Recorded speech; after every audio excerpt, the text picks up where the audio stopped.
Am I the a-hole for leaving my children's step-siblings in the care of their babysitter when my ex and his wife were in an accident? I, 32 female, have 2 children, 11 and 10, with my ex-husband, 34 male. We divorced 7 years ago and have not been able to remain on good terms. He remarried 3.5 years ago, and the bad blood between us grew worse at that point. New wife was never happy about my presence at school functions for the kids, and she'd always make a point of sitting between me and my ex, complaining that the kids would hug me first. But that wasn't the worst of it. At one of those school functions, she accused me of pinching her daughter. Luckily, others saw what happened and knew I hadn't, but this woman went ballistic, accusing me.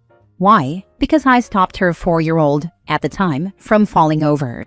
After that, I made sure I sat on the other side of any room from them, and I swore I would have nothing to do with this woman's children. She has 2. The lucky thing for me is my kids aren't close to them and don't ever ask to invite them over or include them in birthday parties that I throw for them. This makes it easier to keep my distance, so no more accusations come my way. And this woman still brings up the pinching accusation and how she should have called the cops and had me thrown in jail. A few weeks ago, my ex and his wife were in a car crash. It was his custody week. We split the kids 50-50. His babysitter called me after they didn't come back home and told me she had no idea what to do, and I was one of the emergency contact numbers given. I tried calling him and he didn't answer. Then I got a call from his mom, who told me about the accident and the fact that they would be in the hospital for a while. I told her the babysitter had called me and they might want to send someone for the younger kids. After that, I went and picked up my kids. The babysitter wanted me to take or stay with all 4. My kids wanted to come home and didn't want their step-siblings there. I told the babysitter the other kids weren't mine and gave her my ex's mom's number so she could call, since my ex gave her mine and a number that wasn't working as the emergency contacts. The kids and I stopped by the hospital the next morning, and my ex was pissed that I left his stepkids with the babysitter and didn't do more for them. I refused to engage with him on that in front of our kids, but his anger intensified when, from the sounds of it, nobody in his or her family would take care of them. He wanted me to do it, but I said no and told him I was nothing to his stepkids, nor would I ever be anything to them, and I was not risking his accusation-happy wife trying to destroy me with her lies. My ex is still pissed at me and has called me every name under the sun since the accident. His wife was hurt more seriously than him, and she's not even close to fully recovered, while he mostly is. I think that's fueling this more, but his anger toward me has led me to document all interactions we have now because he's so volatile with me. He told me I should be ashamed for taking our issues out on his stepkids. I feel like I did the right thing because those kids are not my concern, even under the circumstances. My concern is more about any accusations she could throw my way and how that could affect me being a mom to my kids. But I can see where that might seem heartless, given the situation at the time. Am I the a-hole? Not the a-hole. You're right to be cautious, because that woman could falsely accuse you of something, and you could end up in jail. Your ex can be mad all he wants. She very easily could. The way I look at it is if she's willing to try something in a room full of people, what would she try to do if I was alone with her children? Not the a-hole. Don't take liability for the children of someone you don't trust. That's an accusation waiting to happen. And those kids are not at all related to you. In what world would they be your responsibility? Your ex doesn't have a leg to stand on. In his eyes, they are our kids' siblings, despite the kids not even feeling that way or seeing them that way. But even still, it's his responsibility as the one who chose to be their stepdad to make sure he gives accurate info for emergency contacts. I think the main issue for me is, in 2 families, not a single person helped out? That says a lot about how people feel about the ex and his wife. Yep, ex-hubby should be asking himself why nobody stepped up from his family and friends, or his wife's. He won't, of course. Next story. Am I the a-hole for walking out after she said I scare her? My now ex-girlfriend and I were at her apartment when she said she wanted to talk. I asked if she wanted advice or if she just wanted me to listen. I didn't mean to sound cold, but I guess my tone came off that way. Honestly, she vented a lot, and it was getting tiring. She always said she could handle things on her own, but almost every night she called to talk about work or family problems. I tried to be supportive, but sometimes I just didn't have the energy to react how she wanted. That night, she said my blank face and calm voice scared her. She said I'd been like that for weeks, quiet, distant, like I was holding something in. Then she told me she was worried I might do something. Her ex-boyfriend had anger issues, and she said my calmness reminded her of him. That really shocked me. I've never yelled at her or threatened her, not once. So I stood up, grabbed my jacket, and left. She tried to call me as I was walking to my car, but I didn't answer her. Instead, I sent her a text. If you're scared of me, then you shouldn't be with me. I'm not joking about that. It's better if we go our separate ways. She texted later saying she was sorry and didn't mean it that way, but I didn't reply. If someone says they're afraid of me, even by mistake, I don't want to be around them. That kind of fear can get out of hand fast. I've read enough stories about false accusations to know how bad they can get. Even if it never reaches court, it can still ruin someone's life. So, I'm done. I loved her, but I can't stay with someone who looks at me like I might hurt them. I'd rather move on and never see her again than live with that kind of fear hanging over me. Not the a-hole. You literally did what you were supposed to do.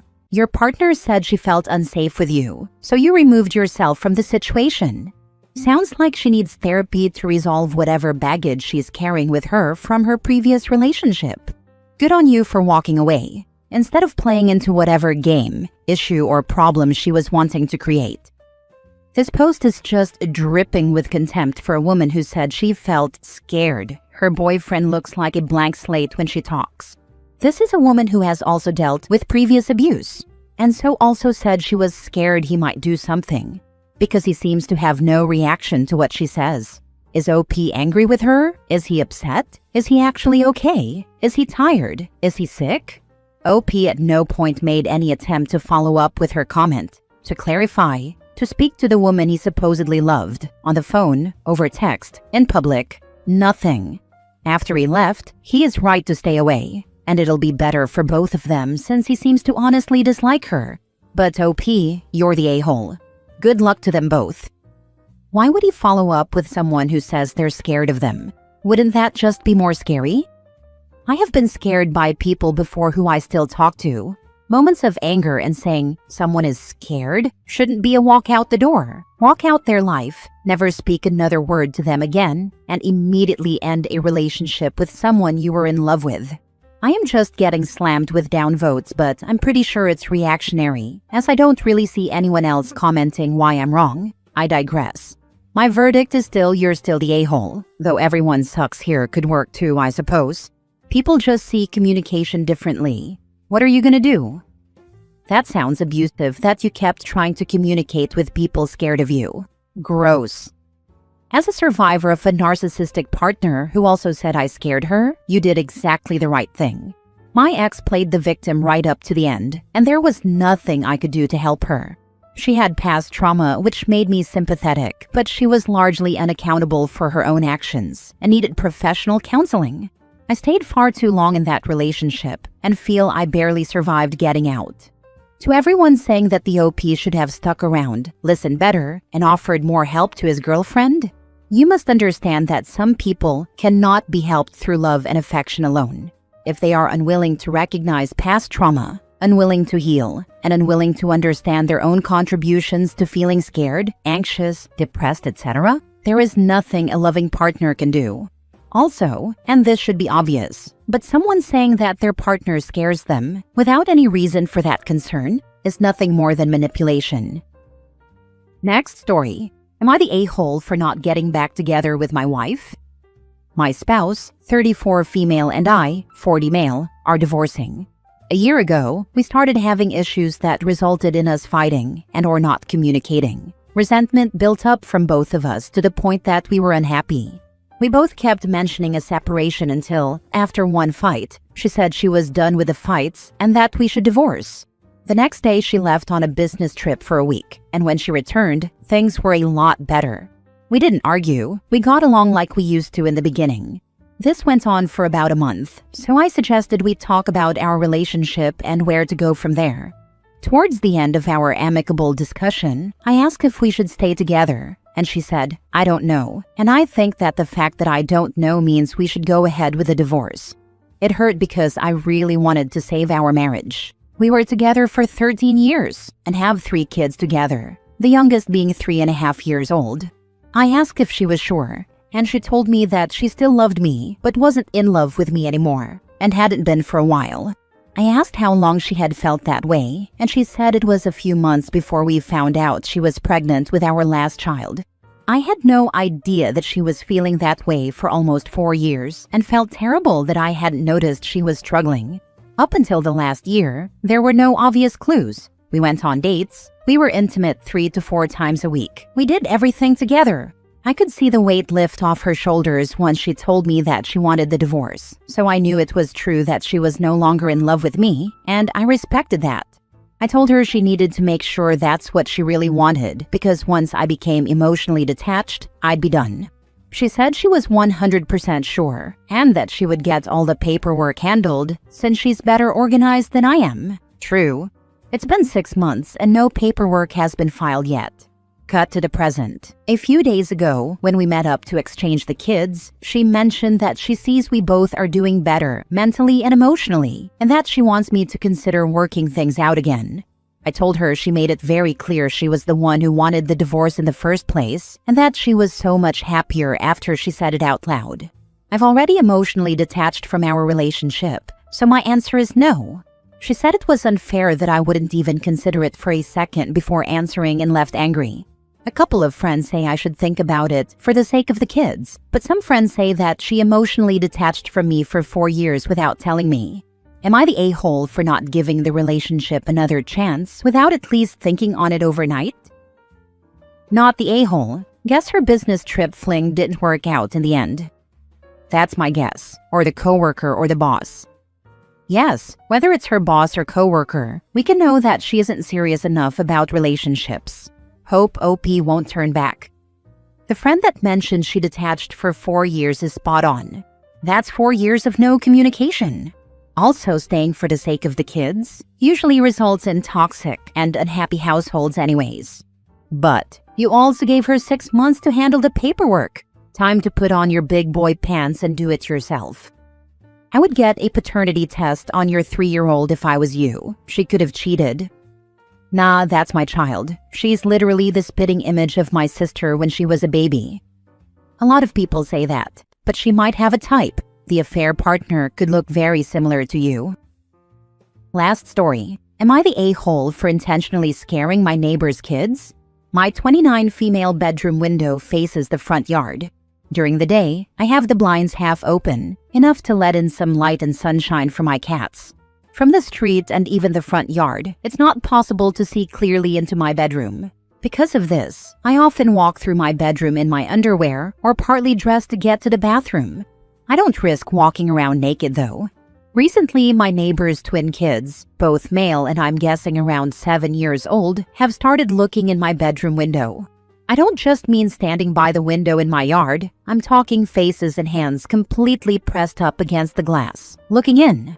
I assume this started with them looking at my cats, but now I think they consider it some type of game with me. If they see me, they run back home laughing. I've caught them outside on several occasions and asked them directly not to do this, but they just run away laughing like it's a game.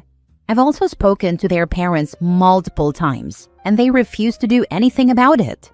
The response I got was, "They're just kids being kids, and if you don't want someone looking in your window, just keep it closed." I think teaching your kids that it's okay to go onto someone's property and peek in their window is messed up. I know they're young, but I still feel like my privacy is being invaded.